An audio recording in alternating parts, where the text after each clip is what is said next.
Hello, everyone. Welcome to today's training, What Makes Grant-Funded Accounting Unique? My name is John Hemming. I'm a partner with Wipfli CPAs and Consultants. I've been in public accounting for roughly 25 years, and the majority of that time I have been working with nonprofit organizations. I am happy to be here with you today. Before we get going, we have a couple of administrative slides here. We want to make sure that there isn't any recording of any kind that goes on related to this training. So those of you with smart devices or any recording devices, please refrain from doing any recording of this training here today. Please note that the materials are incomplete without the accompanying oral comments of myself. The materials are for informational and educational and for informational use only and are educational in nature and represent the speaker's own views. These materials are for the purchasing agency's use only and not for distribution outside of the agency or publishing on a public website. The training materials were created in collaboration with Wipfli and the National Association of Community Action Agencies. Any opinion, findings, and conclusions or recommendations expressed in this material are those of the authors and do not necessarily reflect the views of the U.S. Department of Health and Human Services Administration for Children and Families. All right, so what makes grant-funded accounting unique? Well, certainly we have something called grants. And how we handle those grants, the management of those grants is definitely unique in nature. For those of you that have been in the fiscal department for your agencies for a long time, you know what I mean. For those that are new to grant-funded accounting, hopefully this training will shed some light on some unique differences and some unique characteristics as it relates to grants. But start out, we got a grant, which is awesome, right? We're all celebrating. We get revenue in the door. We are serving our mission, and that is to help people in our community. There's various federal programs that help people in a variety of different ways, whether that's the Head Start program, the LIHEAP program, weatherization, the WIOA program. There's plenty of different federal funds that we can get. We apply for those grants, and now we got them. So now what do we do? Obviously, there is paperwork involved. Anytime that you receive a grant, you start with the paperwork and the grant application, and the paperwork seems to never end. So understanding and having a methodology for keeping track of all your paperwork, keeping track of the grants is important from a fiscal perspective. Towards the end of this, we'll kind of come up with some organizational skills as it relates to your grants, or suggestions, I should say, of how to keep track of your grants. So you get the grant, what do you do now? You know you have deadlines, you know you have budgets. We might have a sub-grantee that is going to do some of that work, so what do we have to do with that sub-grantee? How do we procure that sub-grantee? How do we make sure they're doing the right things? A lot of things involved in sub-grantees, but more than anything, we got a ton of forms to fill out. And it's important that you understand the reporting requirements that are required with each grant, because the reporting requirements are different for each grant. Some have you report just annually. Some do quarterly reports. Pretty much all of them have you do a closeout report. The grant award years are not always going to line up with your calendar year ends. So there's a lot of different things to consider and a lot of information that you need to gather and keep straight within your financial statements when you get a grant. Ways of tracking your grants, you're going to do that through your chart of accounts. You have a general ledger. You're going to be wanting to account for all of that activity in the general ledger. And within those, you're probably going to set up your own fund. So if you received a Head Start grant award, you're probably going to have a fund, not probably, you're definitely going to want to have a fund that's specific to the Head Start award, and it's going to track all that. So the grants Head Start, the program is, the grant program and department or Head Start, you know the activities that are going to occur within that program. You might have multiple locations or one location, but regardless of how many locations you have, you are going to want to track the activity of all the locations that have Head Start expenditures in that one particular fund. You're going to want to know the program year and if there's any particular restrictions related to those grant monies. All those things can be obtained in terms of the restrictions and what the program year is, the amount of the grant. All that will be disclosed in the grant award itself. So, quick introduction to fund accounting. Fund accounting, it's essentially the same as any other type of accounting, but you have multiple sets of self-balancing accounts. These are known as funds. And so most community action agencies that I see will have a corporate fund, and then they will have funds for each particular grant that they have, and they are self-balancing accounts. Meaning if you're going to do a transaction in one account, typically there's going to be a self-balancing transaction in another account. We'll get into an example here shortly. But using funds, not-for-profits, and governmentals can track expenses against grants and restricted funds, and that's why we are using fund accounting. So, as an example, your organization has a grant that will reimburse you for a vehicle that costs $30,000. In our funds, we're going to do multiple journal entries. In the fund for the grant, you will debit a capital asset expense account for $30,000, and you will credit a due to due from account. Now that due to due from account ends up being account where you are in essence tracking monies that are going from fund to fund. And in this case, we have a grant fund. We got $30,000. We're recording it in that grant fund, but we also need to record that transaction in the general or corporate fund. So in the general fund, you will debit the due to due from account. So in essence, if you were to do T accounts, you got in your due to due from account, you have one side debit, one side credit, both in the amount of $30,000. You have not, you total those two together and it ends up being zero. But in the general fund, you also will credit the fixed asset account. And that's how you track and record a vehicle that you've capitalized. Because in the fund, you're going to expense that capital asset. And then in the general fund, you're actually going to end up capitalizing it. It's one of those things that we'll get into different in shortly here. That is different in the fund accounting and grant funded equipment. So there's just a quick intro to fund accounting. There are plenty of other things that are unique and intriguing to fund accounting. I listed them all there. We're going to go through those in detail. So the first one is recording of grant funded equipment.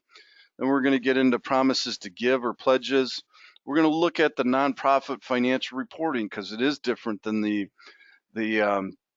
standard for-profit reporting. Net assets with donor restrictions or without donor restrictions. We have some new terminology under the new accounting standards. Talk about in-kind and also some agency transactions.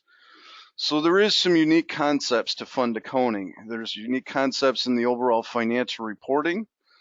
Restricted net assets, or I should say with or without restrictions in terms of those net assets, the in-kind contributions, the agency transactions. So let's go through some terminology here real quick.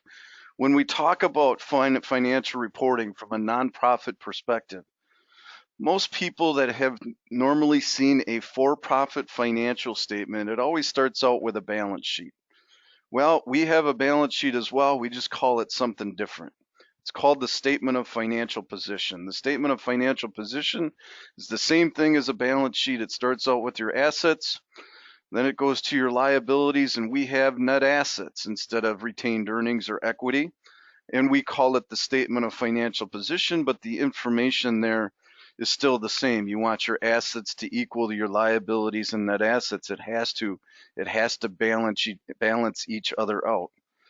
Then in the for-profit world, you have an income statement, and we call that the statement of activities, but the information is generally the same. We have our revenues and we have our expenses.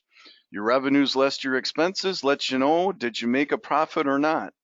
We don't call it income or loss. We call it change in net assets from a nonprofit perspective.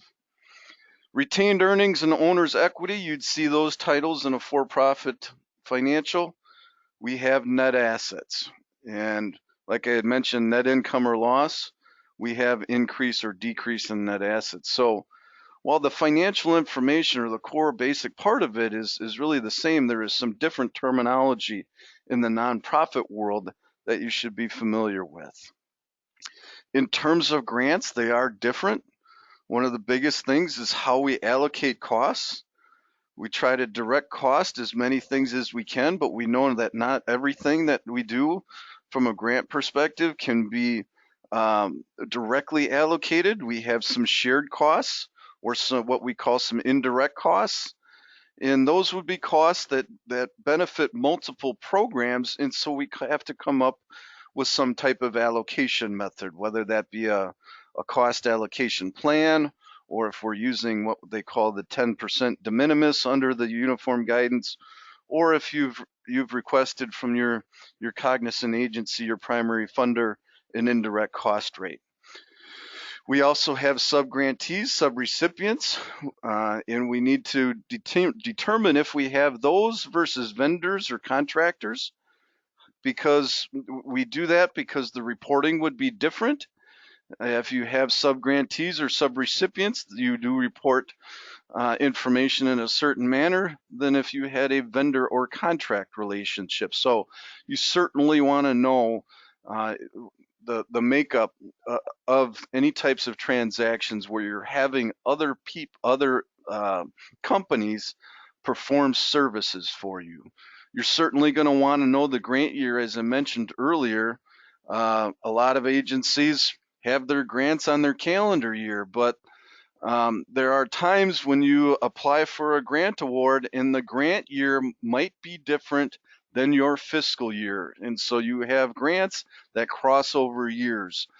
It's important you understand that because the reporting could be different, and understanding how you're going to present in a particular year for a financial statement on your CFA, you're probably going to have a couple for a grant that splits your year end, you're going to show some activity in one year and then the rest of the activity in another year. So understanding when your grant year end is important. Then we have some requirements, some regulations, and depending on how much federal monies you receive, your audit might be subject to single audit requirements, uniform guidance requirements, and program regulations. So understanding the grants is important. Understanding contributions and how we record them. When we get contributions, are those contributions conditional? Because you handle conditional contributions or pledges in a different manner. Certainly handle restricted contributions, or I should say under new terminology, with donor restrictions or without donor restrictions. So understanding the source and the makeup of your contributions is important. Promises to give. Once again, do we have conditional pledges or unconditional? We'll get into that in a second here. Endowments. A lot of times we get somebody that will give us a gift and tell us, this is $100,000 for you to start an endowment. And they might put a restriction on that $100,000. They might say, I want you to hold these monies in perpetuity. And in which case we've gotten a contribution that is restricted, and we need to know how to report that. We always have, for those of you that have Head Start, we always have in-kind, or what we call non-federal share.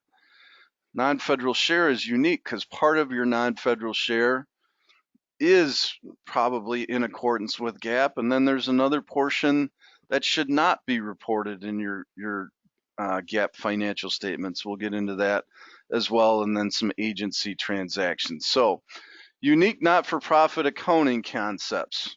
The recording of grant-funded equipment. This one is interesting. This one is something where I call the reporting that we do to the funding source is different than the reporting that we show on an audited financial statement. The funding source will tell you that They are going to provide you funds to purchase a capital asset. And so they might say, here is $40,000 to buy a bus. According to the funding source, that's an expense item. They expect to see $40,000 expensed to the grant, meaning you incurred a cost, you reported that you spent $40,000, you're going to request reimbursement. Your revenues and your expenses in your fund, in your Head Start fund, net to zero. Generally accepted accounting principles will tell you that that fixed asset has a useful life beyond 1 year. And so generally accepted accounting principles will tell you that you need to capitalize that asset. So in essence, you take that $30,000 of expense and you throw it up into your property and equipment on your statement of financial position. And then you depreciate that $30,000 over the useful life of that asset.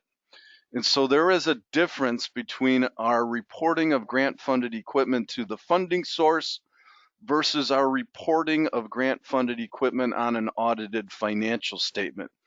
And you need to realize when we're reporting to the funding source, we are basically reporting the revenues and expenses that net to zero. So they gave us $30,000 to purchase a bus, and I purchased a bus. It cost $30,000.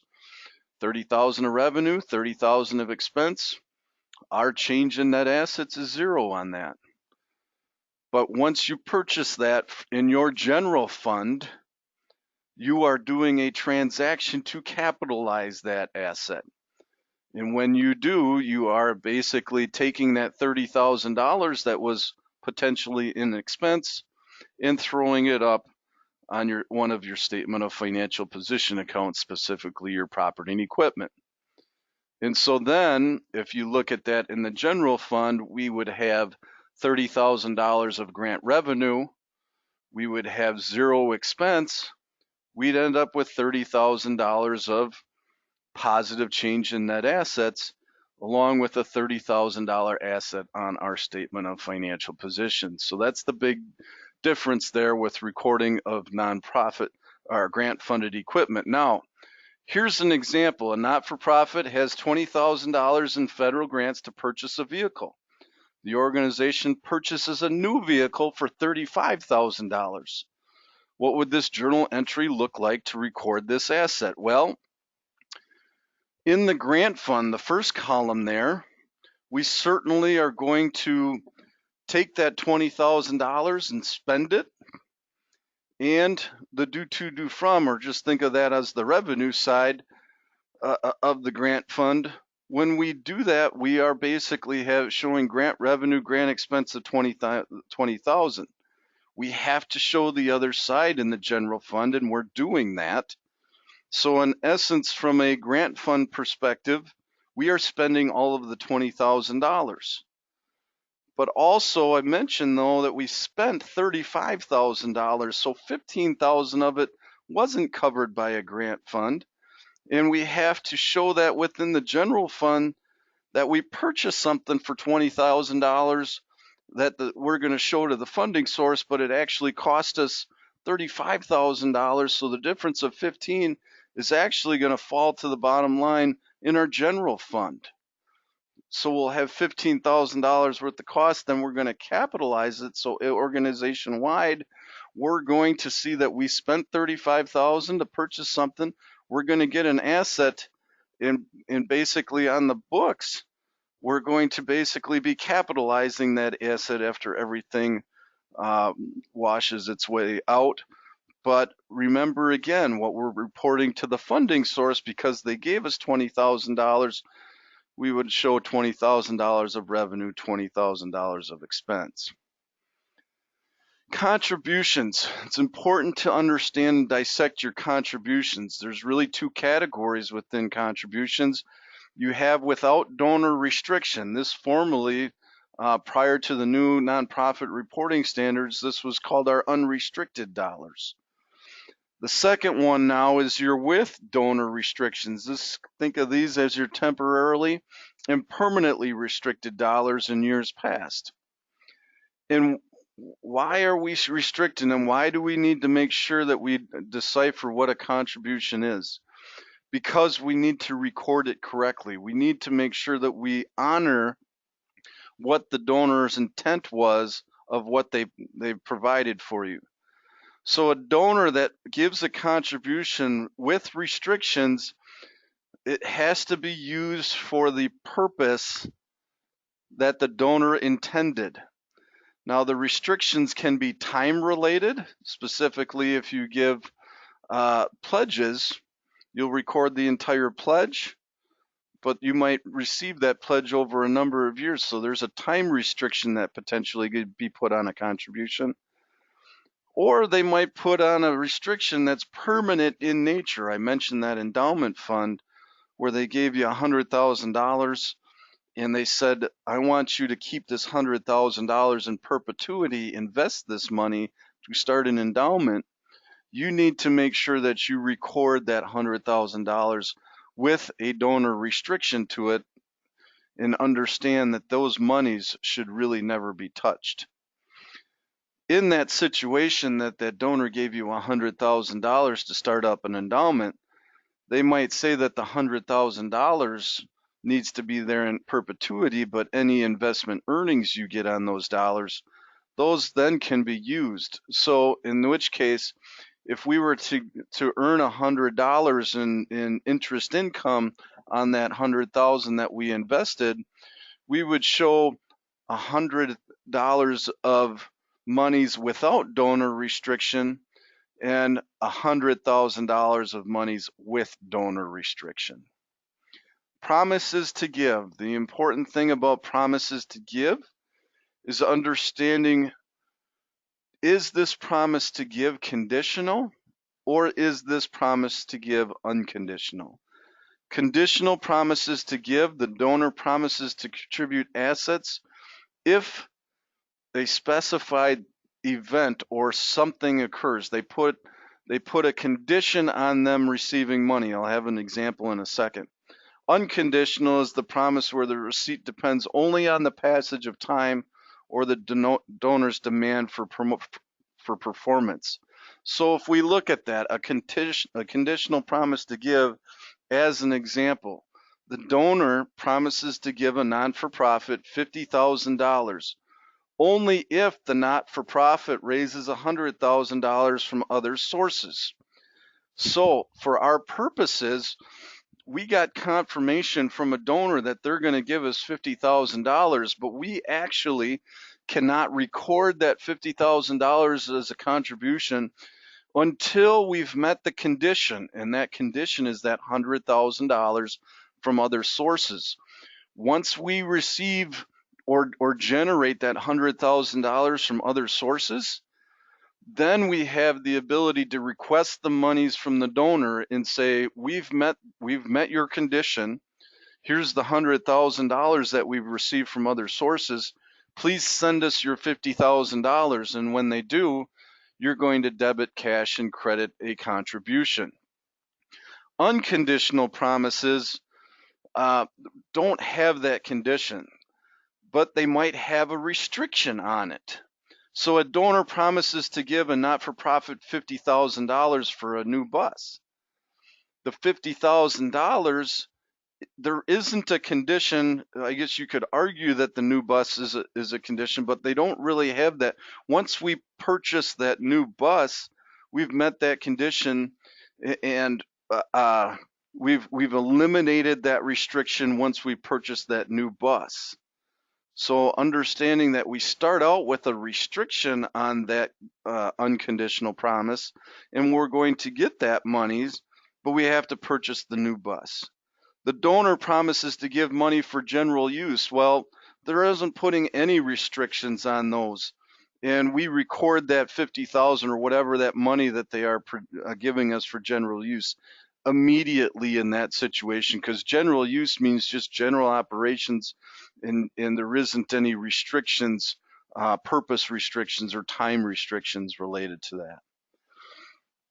So how do you record a conditional promise? You only record that conditional promise once those conditions have met. Typically speaking, if you have a conditional pledge or a promise to give, it will be disclosed in a footnote in your financial statements. Unconditional promises should be recognized in the period the promise is made. So, for example, if I promise to give a nonprofit organization $100,000 over 4 years, and over those 4 years, I'm going to give $25,000 a year, and it's for general use, there isn't any conditions associated with it, the nonprofit is actually recording the entire $100,000 as a pledge receivable. And as they receive those monies, they start to reduce that receivable and record the revenue associated with it. But when we initially start out and just record the pledge receivable, we basically have a $100,000 pledge receivable and $100,000 in net assets with donor restrictions. We have with donor restrictions because there's a time restriction on there. I promise to pay that $100,000 over 4 or 5 years, and as I get those monies, we then release those restrictions and classify it as without donor restrictions. Other factors that also go into pledges receivable, just because I promised it doesn't mean that it's all guaranteed that it's going to be collected. Things can change over time. If I promise to give $100,000 to a nonprofit today and something happens to me, maybe I'm no longer around 3 years from now, there's a good chance that that pledge won't get paid. You do need to look at your pledges and establish an allowance for doubtful accounts, or analyze, do you expect any of these pledges might not be collectible? And if you have pledges that go out and beyond 1 year, for presentation purposes in your GAAP financial statements, you are going to want to do a present value discount on those pledges. So what is the current value of those pledges today? And there's a calculation that you do to calculate that present value of what those pledges are. Common pitfalls when it comes to pledges. You're recording pledges in the incorrect fiscal year. So like I mentioned, you get that $100,000 pledge to be collected out over a number of years. I've seen organizations not record that because they did not receive any money. You get confirmation from somebody that they are pledging those monies to you. You record it in that year. I've also seen conditional pledges recorded before they've been met, before they met the conditions. That's a big no-no. Recording restrictions as deferred revenue versus donor restriction. So what is deferred revenue versus donor restriction? Deferred revenue, we show that as a liability. Donor restriction is a net asset classification. The deferred revenue doesn't necessarily classify that as being restricted. Again, anytime you get a contribution, whether it be a pledge or a contribution, and there are restrictions tied to it, you need to think about how we are going to present that. It wouldn't be a liability or a deferred revenue item. It would be a net asset, but it'd be a net asset with restrictions. And then differentiating between restrictions and conditions. Sometimes I can put a restriction on it, like purchasing a bus, or I can put a condition on you receiving the monies, meaning you need to generate more monies or additional monies, and I will in essence match it. Couple of things here real quick that you'll see different on a not-for-profit financial statement. Got them circled in red. You'll notice the statement of financial position as opposed to a balance sheet. We talked about our net assets. That's the biggest thing that's different from a for-profit financial statement. At the bottom where you see the net assets circled, that would be an equity or retained earnings section in a for-profit. And we have net assets, and they're broken out without donor restrictions or with donor restrictions. So you can see the presentation there is different from a nonprofit financial statement of financial position. And this would be your statement of activities. Once again, here you see revenues on top, expenses in the middle. The difference ended up being your changes in net assets. but we have two categories of transactions. And a couple of things that are unique about this, if you look at the without donor restrictions, you'll notice that you have revenues and expenses in that column pretty consistently. But in the with donor restrictions, you don't see any expense items, and you're not going to see any expense items.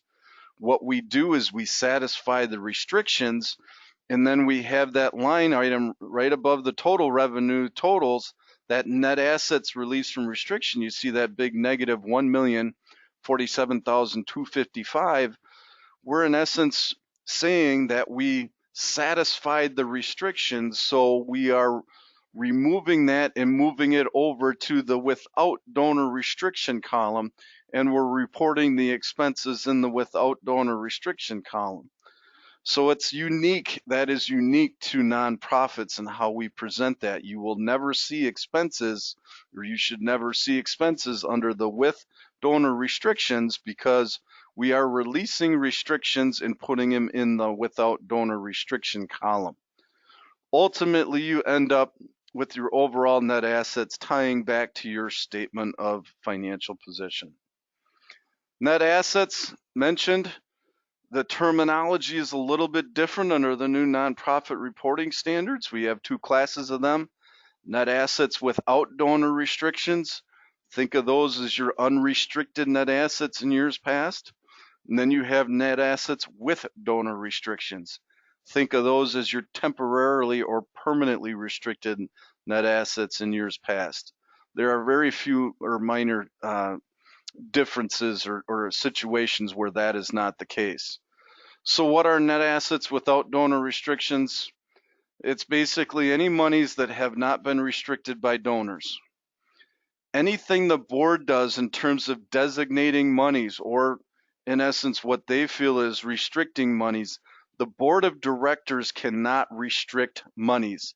It has to come from an unrelated third party when you talk about restrictions.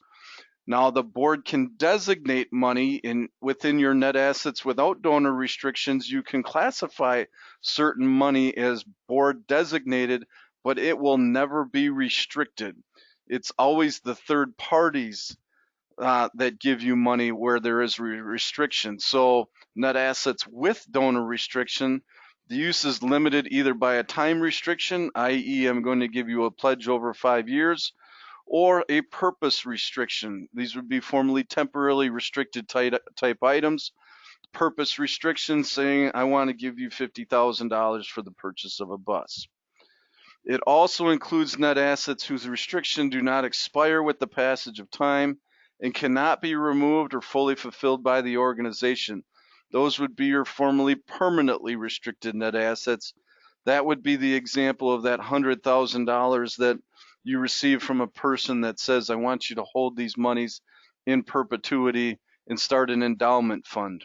The $100,000 in perpetuity is certainly with donor restrictions. That donor also might say you can utilize the return on these monies, and there is no restriction on utilizing the return on the monies. So the return on the monies would be without donor restriction.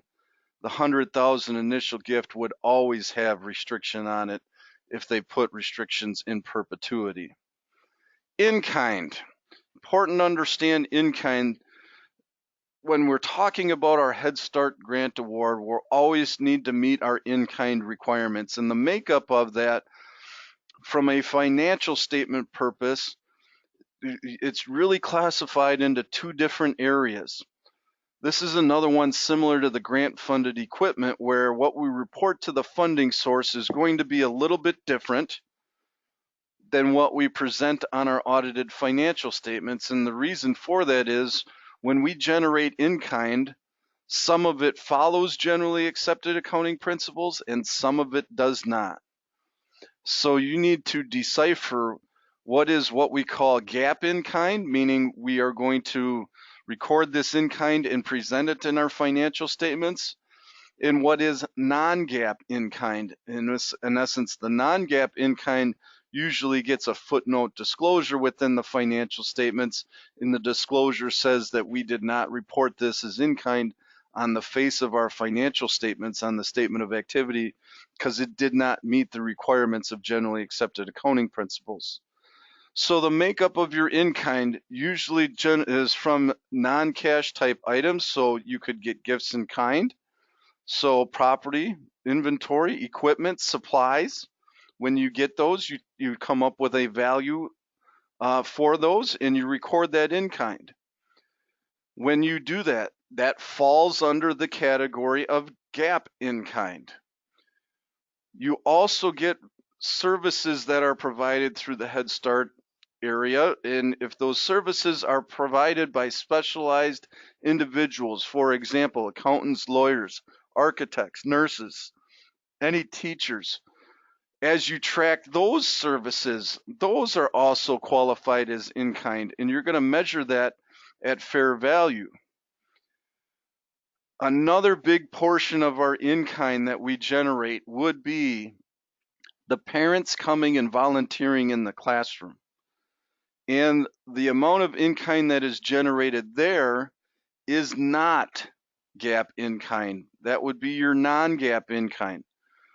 But for reporting purposes to the funding source, you take your GAAP in kind and your non-GAAP in kind, you add it together and you report it to the funding source.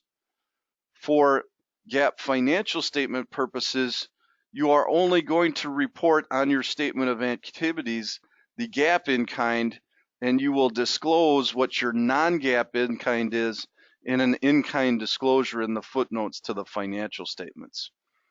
So, more about in kind. Gifts in kind, the quality of the gift. When you determine the fair value, you want to make sure that you're valuing the in kind at what you actually would pay a federal dollar for. Gifts that can't be used internally or sold have no value.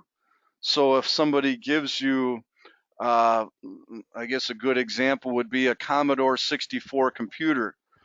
Some of you probably will know what a Commodore 64 is, but some of you might not. It was the very early home computer. Right now, probably has no value to the organization at all because it's an obsolete item.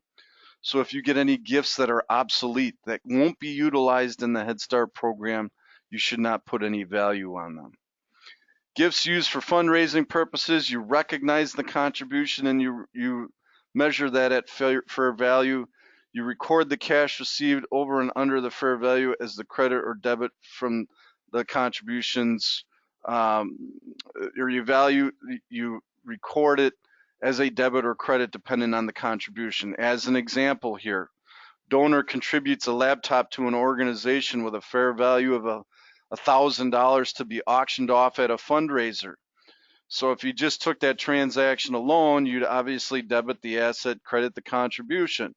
Then we put that asset out for auction, and it sells for $1,500. So what do? We end up with the $1,500 for cash. We get rid of that asset and we record a $500 contribution. That's when you sell it for more than what the fair value is of what was donated. The fair value of what was donated was $1,000. We ended up getting $1,500 through a fundraiser. We have a $500 contribution. Now, if we have, and this happens quite often, somebody donates a laptop for $1,000, we have a fundraiser, it only goes for $900.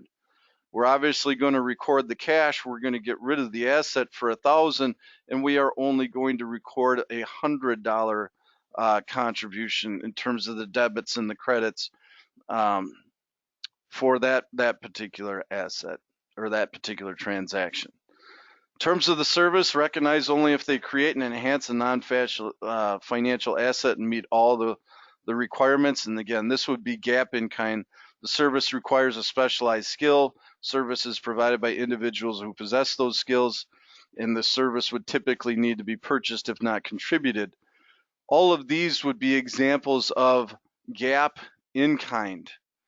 The reason that the volunteers, the parent volunteers in the classroom, do not get recorded as GAAP in kind is because they don't meet these requirements here. These are the requirements for recording GAAP in kind. If you have that, you are going to record it at fair value. Grants management process. So this gets into how are we going to manage our grants? How are we going to keep everything straight? I think it's important that you organize your paperwork. So each grant, you have a section, and the sections are consistent among all your grants. So section 1 might be a copy of the executed grant, including the approved grant budget. Section 2, copy of the budget as it will flow through the accounting system. So in essence, your budget to budget versus actual report. Section 3 being any correspondence that we have to do with the funding source. Section 4 might be all of your financial reports that you are obligated to provide to the funding source, whether it's quarterly financials, yearly financials, any type of reporting. Section 5 would be probably the progress on your reports. How are you doing? How's the activities going? How many children are we serving? Are we meeting the requirements of the program? And then Section 6, any audit work that needs to be provided in terms of that grant award. If you have a lot, obviously you want to be organized with that. So Section 1 in a grant manager, so looking at everything, the Section 1 would be the tracking in the form of all grants applied for yet but not awarded. Section 2 would be the awarded grants, and under Section 2 you would have each of these, so you'd have to kind of have some type of organizational method within all of those. Section 3, a grant profile for each of the awarded grant, and then documentation of the grant administration problems. What is grant administration? It is keeping track of the basic grant award itself.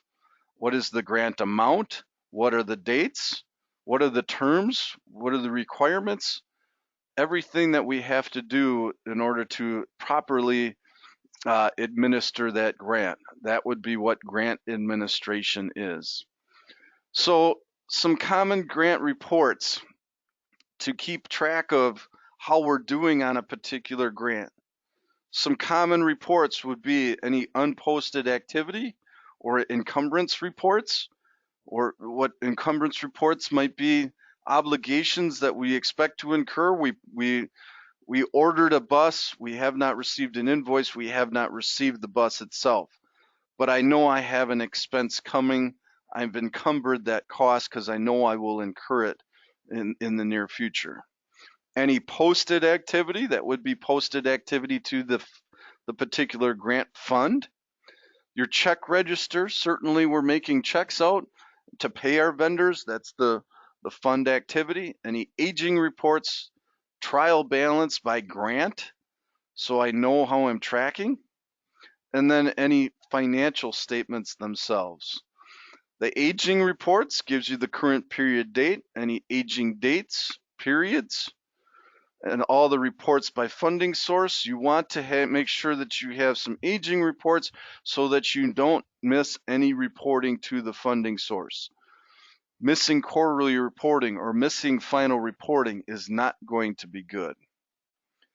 Always want to have a cash draw report. Cash draws, depending on the grant award that you have, is usually a compliance item that needs to be tested by the auditors.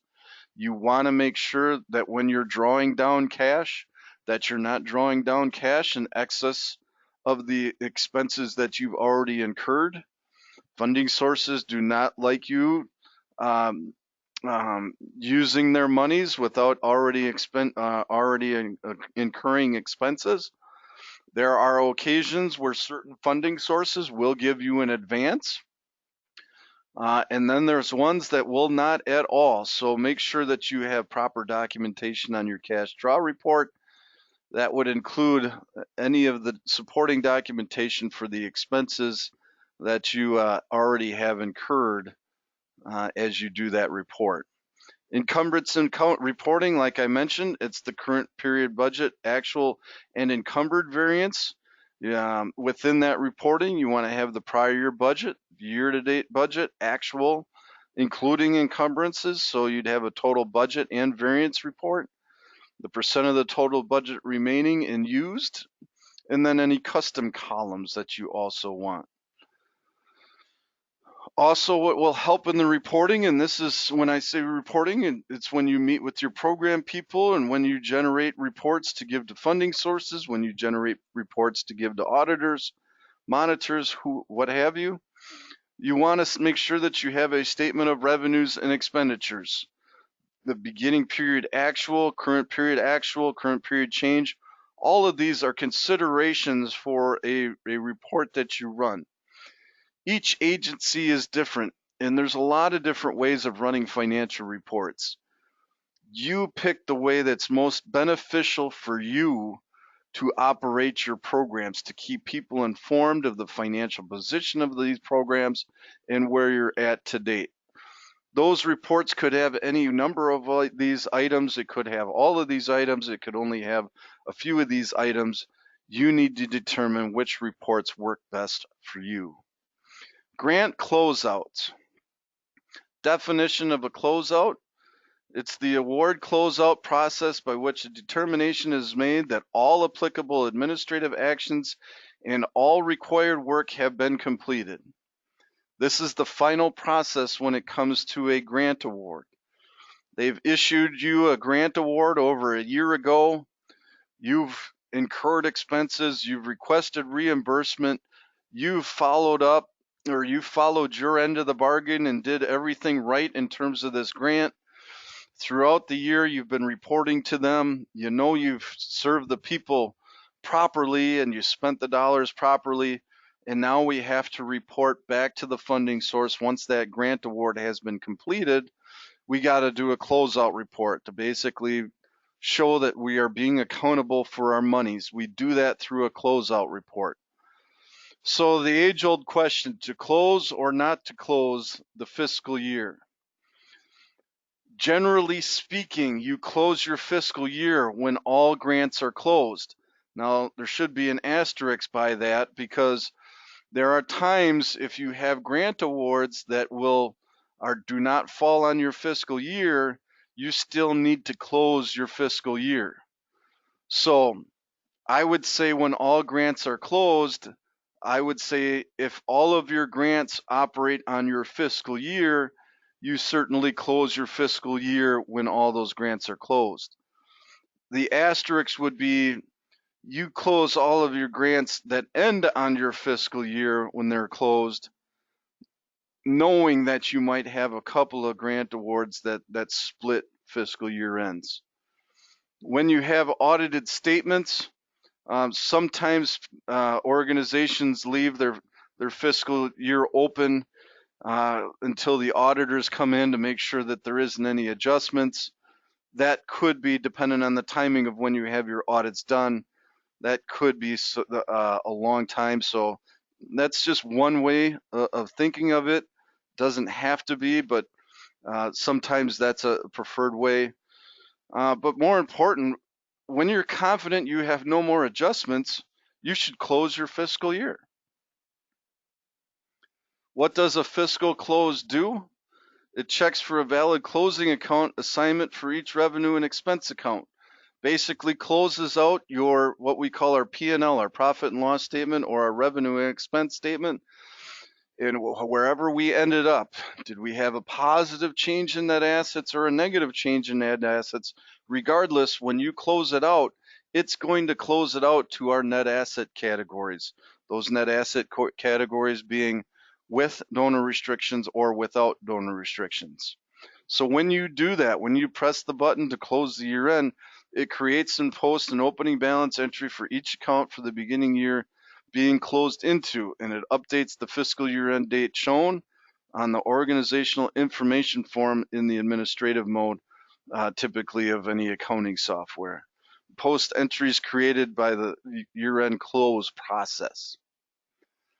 What is the recipient's responsibility of any grant award? You need to submit all financial and performance reports within 90 calendar days after the date of completion. Date of completion meaning the end of the grant award date.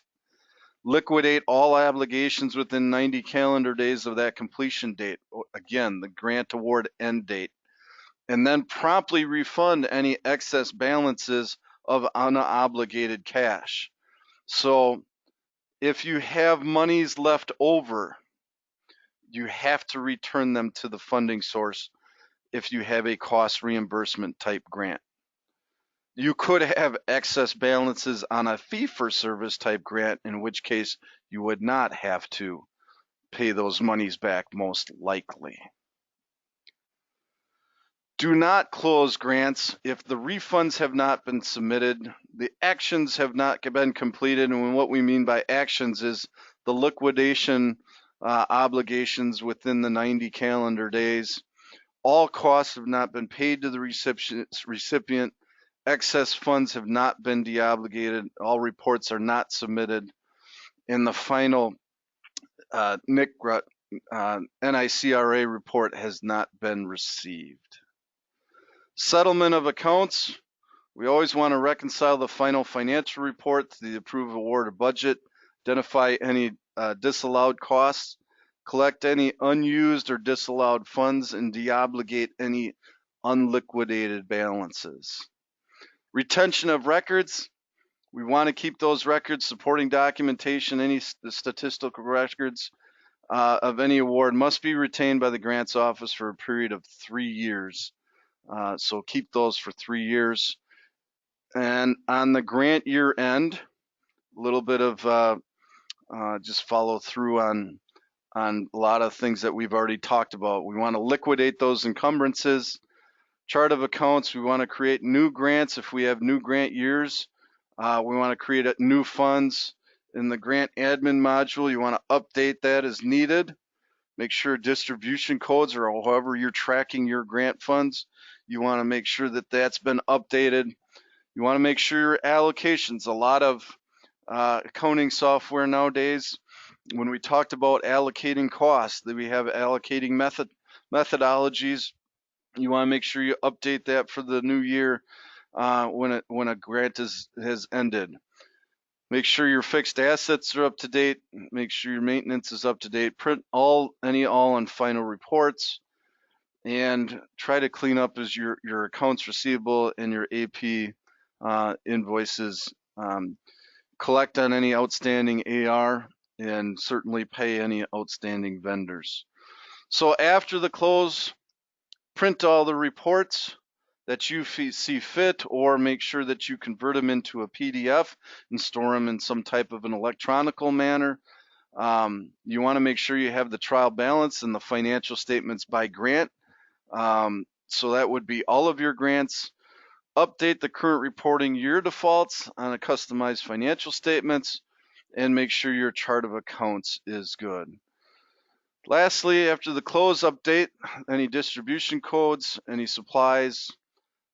Most importantly, make a backup of your current year activity within your accounting system.